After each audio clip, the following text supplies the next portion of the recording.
The spiritual battle and what dreams mean. Let's say you have a dream that you're running from a bear, and it eats you, or you're running from a spider. It's a huge spider and it puts you in a web, and you become consumed by it, and then you have a feeling that this spider is significant of someone or something in your life. Really, what the self is showing you is another aspect of this life. In that moment, you may have been an ant, or you may have been something that a bear is eating. In that moment in life, somewhere in the universe, or on this world, what have you. So the self is bringing you to that experience to experience it. But since you have not let go of the conditioning and the false self or the body, you feel as though you bring that conditioning with the self into the experience. So you think this huge spider ate me in the dream, and you think that you're your body, when in reality you might have been an ant. And the spider itself might have been whatever's eating you in real life or in this body. So say it's your adversary is this spider, and you go and you're eaten by it in this dream or experience, and that spider, to you signifies this person, and in real life this is really happening. Someone's really consuming you, or something is really consuming you. So that you can bridge that gap to say this dream, this not real thing. As a subject, everything is real because you're a subject, not the object. It is teaching you what's really going on in your life, and the players will always be the same: the kindred spirits, or the spirits that are of close proximity, that have a bunch of karmas together, whether they're good or bad. You're dealing with these people that you have karmas with, or exterior movement with, an exchange with. So when it comes to a spiritual battle, you see it every day at the dense level, this existence and experience, this flesh level. You see it all the time. You might be challenged for no good reason all the time. You might be trying to get your classes at a college, or you might be trying to get a job, what have you. It's plenty of experiences where you're like, this is so stupid, or your car gets towed for like leaving it for 2 seconds, and the person is not being human, or whatever you would call us. So you're saying, this is just so unfair. Why am I dealing with this strife? But you got to realize that this is happening at all levels, and it's been manifesting. And you got to realize what you're doing in your life and what you can do to change what you're doing in your life to manifest pleasant experiences, so you can avoid these things in the future, which is now, because today is yesterday. If that makes any sense to anybody that can follow me thus far. So the spiritual battle is at all levels. People are really conduits. Like I've said before, your mother and father are more so conduits, or portals that you came through.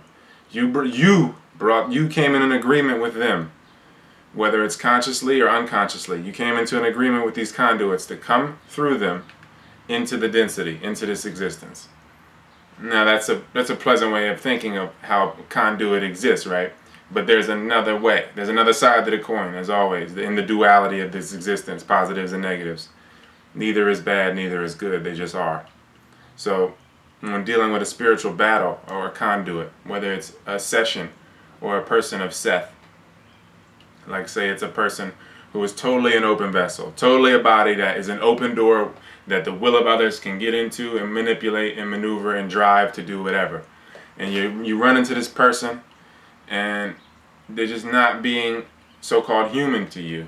They're not being fair. They're towing your car. They won't let you, drop a class. They won't let you add a class. They're doing whatever they can to not let you get this job, or just slight slivers of power they have over you, and they're not letting you get through to do what you desire, right? What is this about, right? That's what the spiritual battle is about, right? Why? And then you have the choice to give into the emotions and get angry or get sad, whatever. You could give into the emotion and just burst and give this conduit massive amounts of energy, because you got to understand that we are like power plants to the universe, because we make everything manifest. Everything around you, yourself has manifested, because we are all expressions of the self, different selves. We're experiencing separateness, but we're all one, as corny as that sounds. But either way, when you're dealing with a person who is just being used as a conduit, as an open vessel, this self is not coming through them. The will of another person's self is using them to extract energy from them and from whoever they're annoying or bringing strife to. So they bring strife to you, then you bring strife back to them. Like say it's the Europeans and Native Americans. So the Europeans are being used as conduits. And I'm just using European as a blanket term because there's many different colors of Europeans over the course of time. But for now, this is the easy way to explain it. Europeans come into the Native Americans, and we say, long story short, they take over the Native Americans, basically become them because many of them merged with them, and slaughter them and kill them off. Right? Nothing ever dies. Energy just changed form. So, with that said, you basically have a karma situation between the European and the Native American, right? Which has now basically become one and the same on this side of the pond in America. So these people are still here. They have karma with the land and the people. So all the while, there's war, waging war. Now it's within, but it always started within. But you have the war starting, European against Native American. This is just an example. Just fighting. They fighting and they fighting and they fighting. All the while, all this energy is being used to go back and forth with this karma. Just back and forth. And then again, like with everything flips around. And those on the bottom will be on the top. And then they have the choice of perpetuating this karma or to live righteously. But in most cases, people perpetuate the karma and retaliate. So from there, more energy is expended and the cycle keeps continuing, and we like a snake eating its own tail, just killing ourselves because we see separation there. We don't see ourselves for whatever reason. Well, I know the reason, but that's what's going on. And so who is getting this energy that's going into this meat grinder, constantly spinning, just a never-ending energy that's going back and forth? Who is sucking this energy up and using it to create what they want to manifest? Who is really doing this?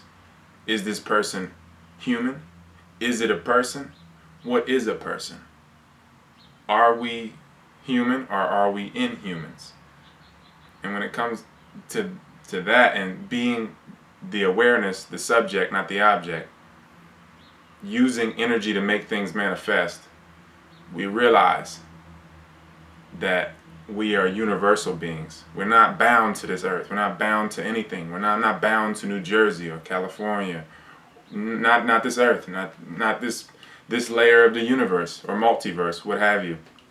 It's something going on here that's sucking the energy out of all of us. And that's what we need to really understand and get back to and realize that our emotions and everything we think that we desire, we're expending energy to it to make it manifest. Whether it's a Porsche, whether it's a house, whether it's a baby, or whatever the case may be, you're giving your energy up to make this thing manifest. And you just need to know it's always a give and take, but who's giving and taking, and what are you getting? A parasite, the mark of a parasite is someone who takes more than they give. So I'm going to leave it at that, and hopefully, fully, people will understand this, because it's about understanding.